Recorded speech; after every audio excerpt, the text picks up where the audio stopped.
দেখেন যে শব্দগুলি লিখেছি longevity, primeval, medieval, coeval, evening. Fact is that আমরা এখানে সিমিলারিটি খুঁজে বের করব। Eve, eve, eve, eve. দেখেন আপনি বাংলা বাক্য গঠন শৈলী যখন পড়েন, আপনি পড়েন কর্তা, কর্ম, ক্রিয়া। তার মানে পুরো জিনিসটা আপনাকে মিলে একটা অর্থ দিচ্ছে, কমপ্লিট প্যাকেজ দিচ্ছে, যেখানে আকাঙ্ক্ষা, আসক্তি এবং যোগ্যতা তিনটা জিনিসের সমন্বয় ঘটিয়ে আপনাকে অর্থ দিচ্ছে।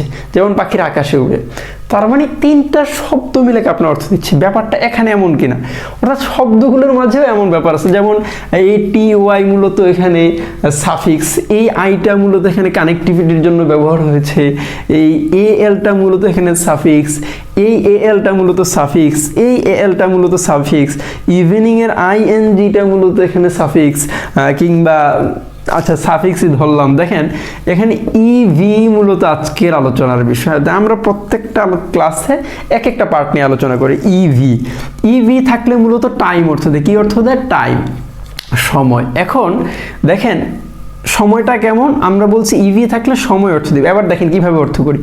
প্রাইম থাকলে এইখান থেকে মূলত প্রাইমারি স্কুল। এখন আপনি বলতে পারেন প্রাইমারি স্কুল এর ভালো বাংলা হলো প্রাথমিক, না? আচ্ছা প্রাথমিক, এই প্রাথমিক শব্দটিকে যখন আপনি বিশ্লেষণ করবেন তখন আপনি পাচ্ছেন প্রথম যোগ ইক। খেয়াল করেন, তার মানে ইক হলো প্রত্যয়। যে স্কুলে শিক্ষা জীবনের প্রথমে পড়া হয়েছে সে স্কুলকে আমি বলছি প্রাথমিক বিদ্যালয়। তার মানে এইখান থেকে প্রাইম নাম্বার, প্রাইম তার মানে প্রথম যেটা এইখানে, তার মানে প্রাইমিভাল শব্দটির অর্থ আমাকে বলছে প্রাথমিক কোনো কিছু বোঝাবে, তার মানে আদি।